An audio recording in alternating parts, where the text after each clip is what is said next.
headlines once again. 4 cadres of United Kuki National Army UKNA killed in gunfight with security forces. And Union MOS Home Bandi Sanjay Kumar inspects developmental projects in None district.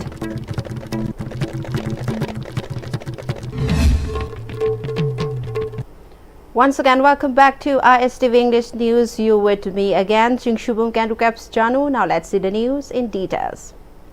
At least 4 cadres of the United Kuki National Army UKNA have been reportedly killed in a firing incident between the armed group and a combined team of 21 para-commando and Assam Rifles near Khanpi village in Hanglep subdivision in Churachandpur today at 6 a.m. As per a press note issued by PRO Ministry of Defence during an intelligence-based operation, the armed militants resorted to unprovoked firing on the army column at Khanpi village. The operation continues and search of the adjoining areas is in progress. It has been reported that the operation follows recent atrocities by UKNA cadres, including killing of a village chief, intimidation of locals and attempts to disrupt peace and stability in the region. The dead bodies have been reportedly deposited at the morgue of Churachandpur District Hospital.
Union Minister of State for Home Affairs Bandi Sanjay Kumar visited Longmai None District Headquarters today for the first time. He arrived at the Longmai Common Ground at around 10:15 a.m. by a Pawan Hans helicopter and was received by Deputy Commissioner of the None, Dr.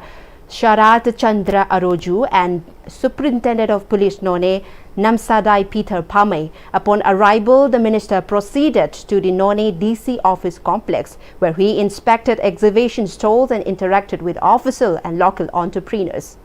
He later held an interaction section with the district level officer and representative of various line departments in the conference hall of the DC's office.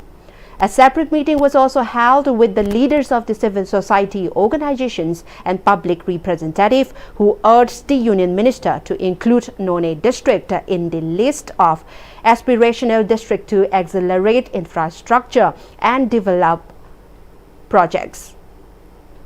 Several memoranda highlighting key developmental needs were also submitted to the visiting minister. During his visit, Union Minister Bandi Sanjay Kumar planted a saplings in the DC office complex as part of a greening initiative. Before departing for Imphal, he inspected the construction site of the world's highest railway pier bridge being built over the Iril River between Kumji Part 2 and Karungam 1 Nungtek village near Longmai Bajar. The minister departed for Imphal at around 2:30 p.m. by helicopter.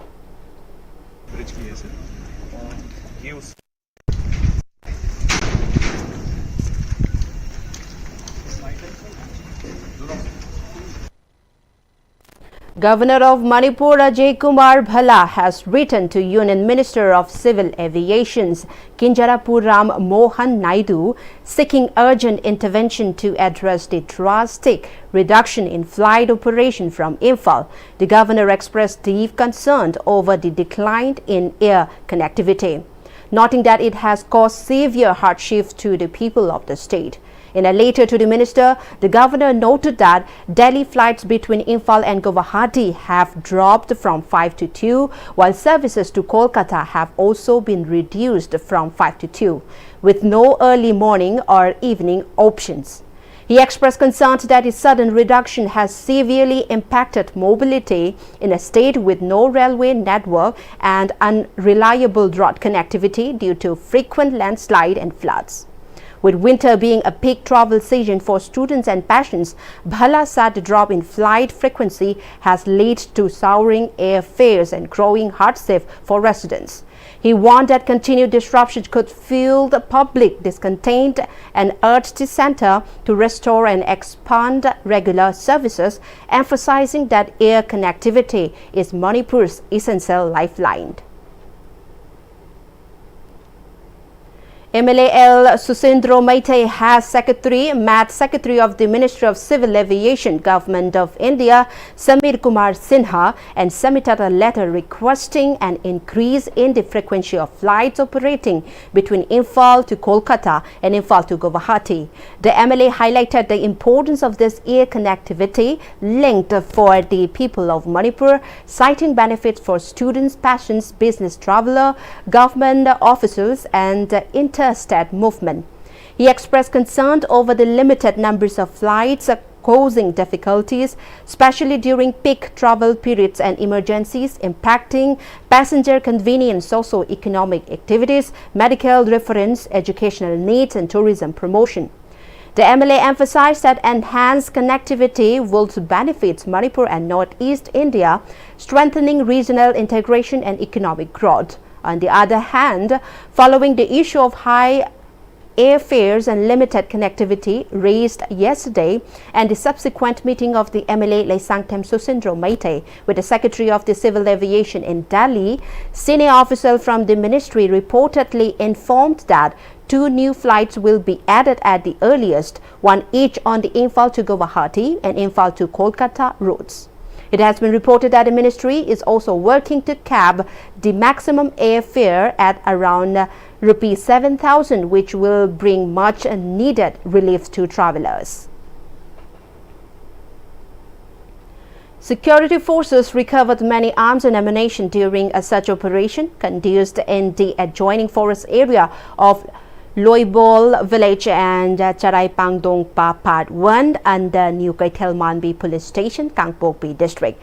2 12-bore rifles, .22 rifles, 1 country-made Pumpi launcher, 1 Boy Fang handset and 20 numbers of .22 live rounds were recovered during the operation. Residents of Kumbi have launched an indefinite road blockade at Kumbi Lamlong from today in protest against the government's failure to repair the dilapidated Wangu to Kumbi road. The agitation follows repeated appeals and public ultimatums issued through the media, which have so far gone unheeded.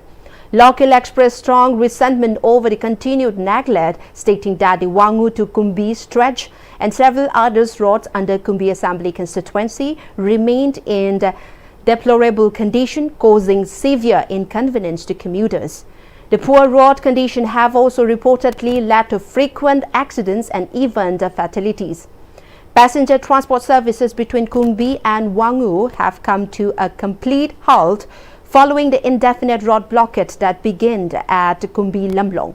Except for emergency cases such as patients' religious activities, harvesting and school-related travels, even private vehicles have been barred for using the route. A local resident, Waihengbam Anita, said the Kumbi to Wangu road has remained unrepaired for over a decade despite repeated appeals to the authority. She expressed disappointment that although officers had earlier assured repairs, only temporary measures were taken, which further worsened the road condition. Anita added that the prolonged neglect has eroded public trust in the authorities, and locals have collectively decided to continue the blockade indefinitely until concrete action is taken to repair the road. Mamang da so khoi press da khoi smai tok dana lambi si sem drakadi khoi matang kaktana ban tok jakani hana khoi media da khoi lokthok sakre adugi mari leinaba singna ngasi phawbada lambi si yengbiraktre sembiraktre maram aduna khoi ngasi praja miyam ji makha na khoi sidagidi banji makha na khoi chatha jagani kumbi kendra gi praja gi mahut silaga khoi gi kumbi kendra gi leidiba khoi gi MLA gi site gi moina leiba kai kai chasindana khochindana adagidi nung khara thajindana khochindana torma mayam yaugre adubo ngasi phawbada maduna awaba hena praja da awaba ohelle adugi matungina khoise praja miyam je haujikti akhoi gi MLA gi site gi orasu amagi site gi orasu lambi se semdri phawba khoi matang kaktana akanba khongjang changsilagani haina akhoi punna amaton media gi thongda haijari. A preventive substance abuse awareness program for students was held today at Advanced Intermediate College, Moirang. The program was jointly organized by the Association on Development for Integrated Communities Manipur, ADICOM, and Advanced Intermediate College, Moirang. MLA of Moirang Assembly Constituency, Thongam Santi, attended. Bishnupur DC Puja Ilangbum and the principal in charge of Advanced Intermediate College, M. Dhabali, grasped as the main dignitaries. Speaking at the event, MLA Thongam Santi said that ADICOM's initiative to conduct such awareness programs in schools and colleges is highly commendable. He stressed that students aged 13 to 17 to 18 who are in their most vulnerable and formative years are increasingly exposed to the dangers of drugs and intoxicants.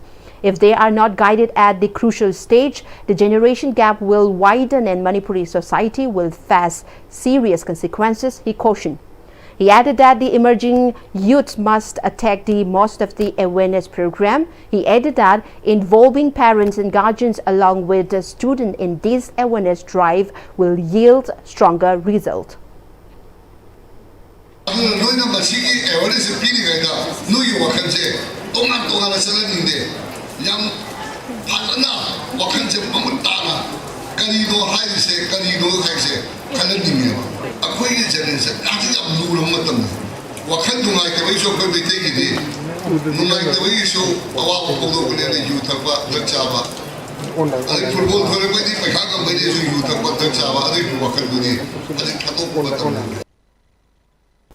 Six-day entrepreneurship development program for shortlisted beneficiary under Chief Minister's Entrepreneurship Support Scheme of Manipur, Startup 2.0, kicked off at the conference hall of the MTI Mantri Pukri. Altogether, 75 beneficiaries are taking part in the program conducted by Manipur Technology Innovation Hub under the aegis of Planning Department. Director of Planning Department Dr. R.K. Radheshana, Joint Director R.K. Tombisana, and Research Officer H. Homendro graced the opening of the program as signatories. Addressing the gathering, Director of the Planning Department Dr. R.K. Radheshana motivated the beneficiaries to fully utilize the development programs, highlighting its long-term benefits and future training opportunities. She also said the entrepreneurs need to understand the strategies for marketing their products.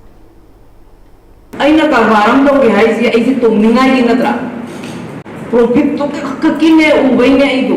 One family, one livelihood ay yung to the me mazin livelihood ki adu phangningai ki hisab to niya to ay di profit ne ba ito nila ito. Profit to yung lagi financial risks to. Financial risks adi bank pacha to ligay. Ay si idom lepsa bang amtri hay.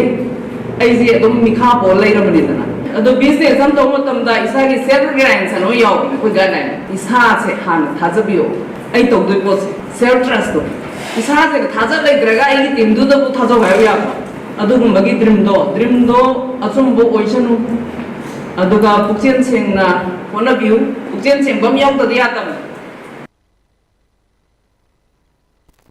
Homeland Security, a unit under Homeland Group, launched a guidebook containing important phone numbers. An emergency contact title Z-Fall Guidebook, Homeland Z Guide, was released today at Castle Hostel located at Angom Colony in Palace Compound.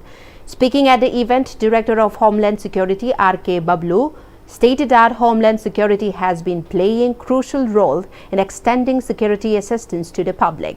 The newly released Homeland Z Guide will include emergency numbers related to travels and local assistance, such as contract for hospital, hotel and cab services, emergency helplines and other necessary services. Apart from phone numbers, QR codes are also provided for users to scan and access Google Maps location. This guide is not only a travel handbook but also focuses on hospitality, safety and essential services for the people. It will be made available in schools, colleges, universities, major transport hubs, hotel and tourism centers, ensuring easy access for the public, he added. Guide Z-Fall kanose koina every mafam khudimakta school, college, adudagi transportation gi mafam da airport edi sida koina thamnabagi plan tawjari aduga mafam khudimakta distribute tawga Manipur gi leiriba praja singtina masigi kana base phangnagi bangta akoina distribution tawge na ju akoina kanjari hotel the way ro koi si dabak thamge khali mafam khodimakta koi si yamna kana raga doba osa amakhakne na aina haijake. MLA of Sogolban Assembly constituency R.K. Imo inaugurated the newly constructed double-story Z+1 Maibi Loisang at Kwaketel Tiam Lekai, built at a cost of around Rs 35 lakh. Speaking at the event, he said the project was taken up based on local residents' proposal and noted that the adjacent Ibudo Sanglen was built earlier in memory of his late father R.K. Jayachandra. Acknowledging the temporary slowdown in development due to the state unrest, the MLA said key works have continued in the constituency, including the construction of a retaining wall for the pond behind the Loisang with a budget of Rs 14 lakh. He added that similar community-based development projects are underway in other localities as well. Every locality da akoi to pipe samdi anova mapam khudini hai ba in lejeri ba se si usi lepi ko koi jaga si su maning mamang je do ina ma ising pipe anova samki loina na uti lai ba jingkai singi ising se samgi ma matung da di ising gi awa ba se usi sabol banda thimna de adna ai wakhan da thabak si leptuna chahi mari manga se to do. In the national news, we have the Election Commission of India, EC, will launch the second round of its Special Intensive Revision SIR exercise today, covering 9 states and 3 union territories with a combined electorate of around 51 crore. The large-scale revision of the electoral roll will conclude with the publication of the final voter list on February 7, 2026. This marks the second phase of the SIR following its implementation in Bihar, where the final electoral roll containing nearly 7.42 crore names are published on September 30. The new phase will conclude the Andaman and Nicobar Islands, Lakshadweep, Chhattisgarh, Goa, Gujarat, Kerala, Madhya Pradesh, Pondicherry, Rajasthan, Tamil Nadu, Uttar Pradesh and West Bengal, Assam. Another state headed for polls that year will not be part of this round due to an ongoing Supreme Court supervised verification of citizenship under the provision of the Citizenship Act. The SIR will begin with the enumeration stage today and continue until December 4. Draft electoral roll will be released on December 9, followed by a final publication on February 7, 2026. According to the EC, the SIR aims to ensure that no eligible citizens is left out of the roll, while removing ineligible names, including illegal migrants. The process involves verifying voters' place of birth, which officials say will help identify non-citizens, particularly in light of the recent crackdowns on illegal migrants from Bangladesh and Myanmar. In the international news, we have the Israel's Man Holocaust Memorial Center, Yad Vashem, has identified the names of 5 million Jewish people killed by the Nazis during the World War II. This is a crucial achievement in their mission to name all 6 million victims. Yad Vasam chairman Dani Dayan called this a major milestone but stressed that their work is not finished, as they must still search for the remaining 1 million names. A key part of their efforts relies on pages of the testimony, which are simple memorial forms filled out by survivors and victims' families. These pages alone have collected over 2.8 million names. The center is also looking to use new tools like artificial intelligence to help identify more victims in the future. This global project represents a unified moral duty to restore the personal identity of every life erased during the Holocaust. And with that, before we close the headlines, once again. 4 cadres of United Kuki National Army UKNA killed in gunfight with security forces. And Union MOS Home Bandi Sanjay Kumar inspect developmental projects in None district.